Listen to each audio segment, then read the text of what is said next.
Hello everyone, welcome to Eesha's kitchen. Eesha's కిచెన్లో ఈరోజు మన రెసిపీ ఖజూర్ బర్ఫీ లేదా డ్రై ఫ్రూట్ బర్ఫీ. ఈ బర్ఫీకి ఇక్కడ నేను 300 గ్రాముల వరకు ఖర్జూరాలు తీసుకుంటున్నాను.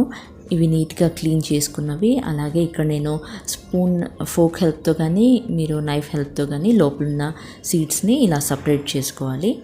ఇలా సపరేట్ చేసుకున్న వాటిని ఒక మిక్సీ జార్లో వేసుకొని పేస్ట్ చేసుకోవాలి. కొద్దిగా రఫ్ పేస్టే చేసుకోవాలి, ఎక్కువ స్మూత్గా చేసుకోవాల్సిన అవసరం లేదు. మనం మిక్సీని పస్ చేస్తూ ఆపుతూ ఆన్ చేస్తూ ఉంటే కొద్దిగా రఫ్ పేస్ట్ అవుతుంది. నెక్స్ట్ ఇక్కడ ఒక పెనం పెట్టుకొని దీంట్లో నేను 2 టేబుల్ స్పూన్ల వరకు గసగసాలు యాడ్ చేస్తున్నాను.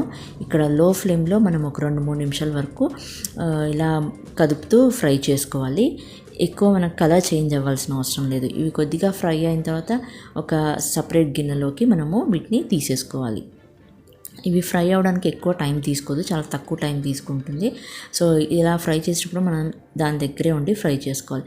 నెక్స్ట్ ఆ గిన్నెలోనే నేను 2 టేబుల్ స్పూన్ల వరకు నెయ్యి యాడ్ చేస్తున్నాను. దీంట్లో నేను 100 గ్రాముల వరకు డ్రై ఫ్రూట్స్ వేస్తున్నాను. ఈ డ్రై ఫ్రూట్స్లో మీరు బాదాం, పిస్తా, నెక్స్ట్ జీడిపప్పు ఏవన్నా మీరు యాడ్ చేసుకోవచ్చు. ఇవి ఒక 100 గ్రాముల వరకు వేసి ఫ్రై చేస్తున్నాను. ఇవి మంచి స్మెల్ వచ్చేంత వరకు ఫ్రై చేసుకోవాలి. ఇవన్నీ లో ఫ్లేమ్లోనే చేసుకోవాలండి. మనం ఎక్కడ ఫ్లేమ్ ఎక్కువ తక్కువ చేసుకోవాల్సిన అవసరం లేదు.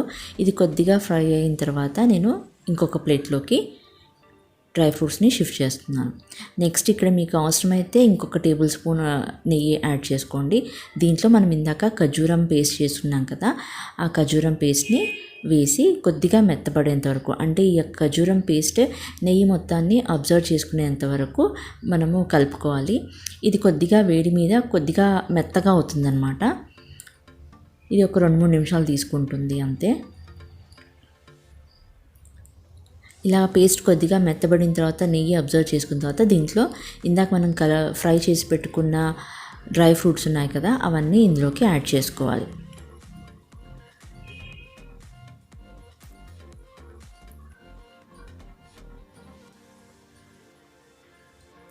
ఇప్పుడు ఈ డ్రై ఫ్రూట్స్, డేట్స్ మిక్స్చర్ ఈ 2 కలిసేలాగా బాగా కలుపుకోవాలి. లో ఫ్లేమ్లోనే పెట్టుకొని బాగా మిక్స్ చేసుకోవాలి.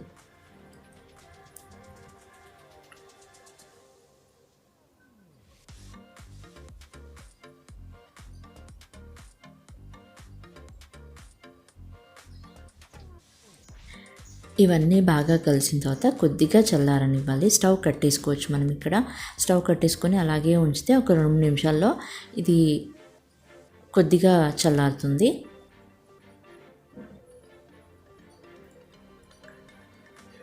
సో దీన్ని ఒక బర్ఫీ లాగా మనం షేప్ తేవడం కోసం నేను ఇక్కడ ఒక ప్లేట్ని గ్రీస్ చేస్తున్నాను నెయ్యితోని. లేదా మీకు బటర్ పేపర్ అవైలబుల్ ఉంటే ఇంకా పని మనకు చాలా ఈజీగా అయిపోతుంది.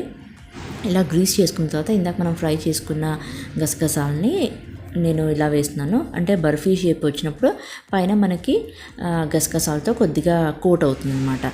నెక్స్ట్ కొద్దిగా పిస్తా కూడా యాడ్ చేస్తున్నాను. మీకు అవసరమైతే ఇష్టం ఉంటే యాడ్ చేసుకోండి, లేదంటే లేదు. సో ఇప్పుడు నేను ఆ డేట్స్ మిశ్రమంని దీనిపైన ఇలా రోల్ చేస్తున్నాను. ఇలా రోల్ చేస్తే ఆ కింద మనం వేసిన గసగసాలు, డ్రై ఫ్రూట్స్ కానీ దీనికి మొత్తం కోట్ అయిపోతున్నాయి అన్నమాట. అవుట్ సైడ్ మొత్తం కోట్ అయిపోతుంది. సో మీకు ఇంకా ఎక్కువ కావాలి అనుకుంటే యాడ్ చేసుకోవచ్చు. అలాగే మీరు రోల్ చేసేటప్పుడు మనకి ఏ సైజులో కావాలి అంటే, ఇప్పుడు ఈ సిలిండర్ షేప్లో మనం చేస్తున్నాం కాబట్టి దీన్ని సైజ్ ఎంత కావాలి, సో దాన్ని బట్టి మనం ఎక్కువ రోల్ చేసుకోవాలా లేదా కొద్దిగా మందంగా ఉన్నా పర్వాలేదా, సో దాన్ని బట్టి మీరు రోల్ చేసుకోండి. సో ఇప్పుడు నేను ఇక్కడ ఇది రోల్ అయిపోయిన తర్వాత కట్ చేస్తున్నాను. ఒకవేళ మీకు ఇంకా మెత్తగా ఉంది, ఇది షేప్ సరిగ్గా రావట్లేదు అనుకున్నట్టయితే మీరు ఒక 1/2 అవర్ ఫ్రిడ్జ్లో పెట్టుకోవచ్చు. ఆ షేప్ కరెక్ట్గా వస్తుంది. సో ఇదండి healthy dry fruit barfi ready అయిపోయింది. ఇది ఎక్స్ట్రా షుగర్, బెల్లము ఏమీ స్వీట్నెస్ లేకుండా రెడీ చేసినది హెల్తీ బర్ఫీ.